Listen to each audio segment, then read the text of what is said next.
Libraries straddle a difficult mission. To preserve artifacts and make them useful, they must embrace technologies both old and new.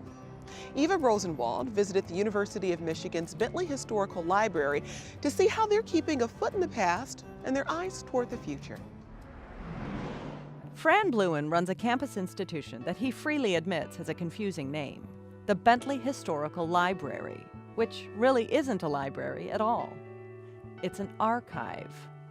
The fact that we're in archives means that virtually the entire library is unique. If you think of all the boxes that we have on the shelves, they're full of material that one can't find anywhere else. So why is it important to preserve these documents? What we do here reflects major intellectual movements, but it also affects major movements. So we want to be able to tell that story. Those unique items are kept in the stacks of the Bentley. Fran showed me some highlights of the collection. If you come over here, we have a drawing that I think is one of the most dramatic, and that is the full rendering of the design for the Fisher Building in Midtown Detroit. And you can see how Albert Kahn tends to the detailed work. In fact, here is the entire set of drawings for the building.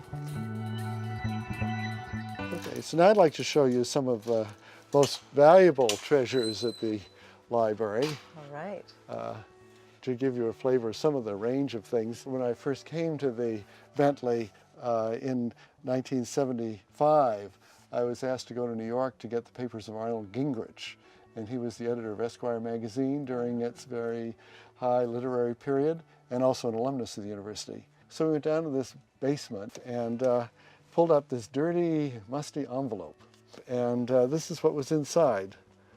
This is the original manuscript of The Snows of Kilimanjaro that was written by Hemingway for Esquire magazine.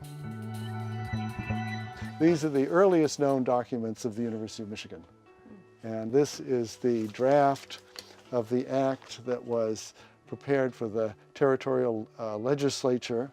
And it was an act to establish the Catholepistimiad, or University of Michigania, in 1817. And the educational philosophy behind it really derives from Gabriel Richard. And we even have his curriculum plan, the way he outlined, the subjects that would be taught here: anthropology, mathematics, physics, astronomy, economics, etc. And all these added up to what he called Catholepistemia, or universal science.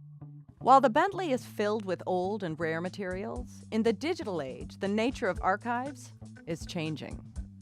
This really is the future of the library. It's some of our most recently acquired collections. This collection here happens to be the papers of Governor Granholm. One of the boxes contained a hard drive, and a substantial portion of her papers are actually in digital form. How do you feel about that? It's the challenge of archives, is to make sure you can collect records however they're created. Excuse the mess. Right. Len Coombs is the Bentley's Indiana Jones. I'm the person who is responsible for bringing in collections for the library. I identify collections that we think would be valuable for our researchers, and then work with the prospective donors to get them to the library. This is all the kind of stuff that we want. We don't want the English grammar, the Michigan Coalition Children's Agenda. We can get that from somewhere else, so we'll skip those.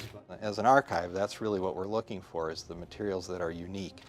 If it's available at some other library, then we don't need to spend our limited resources on it. So what is the most challenging aspect of your work?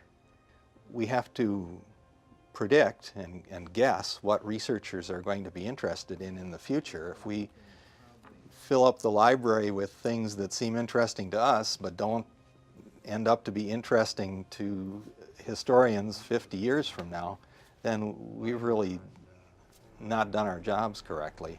Once it's at the Bentley, how does all this stuff get cataloged? Julia Corin is a student at the University of Michigan's School of Information.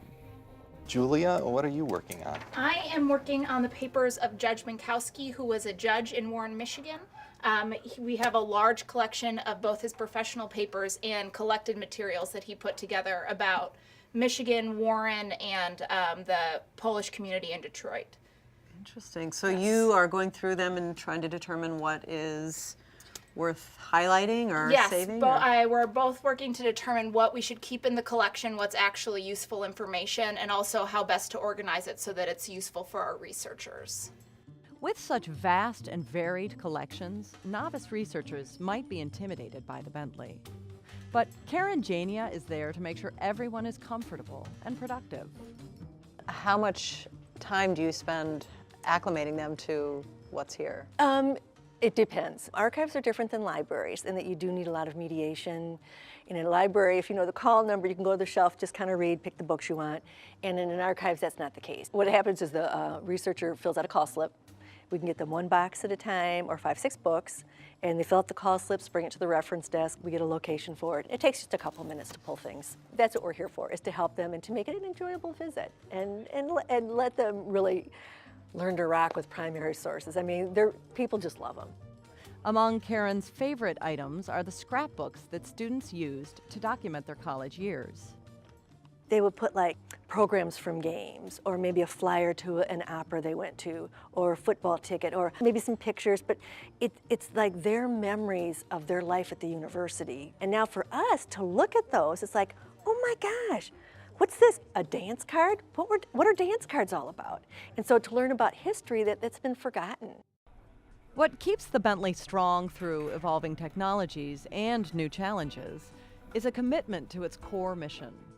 I think the archives of the university really represents the institutional memory. It really sort of informs us of where we've been and where we've been strong and what strengths we bring to the present and to the future.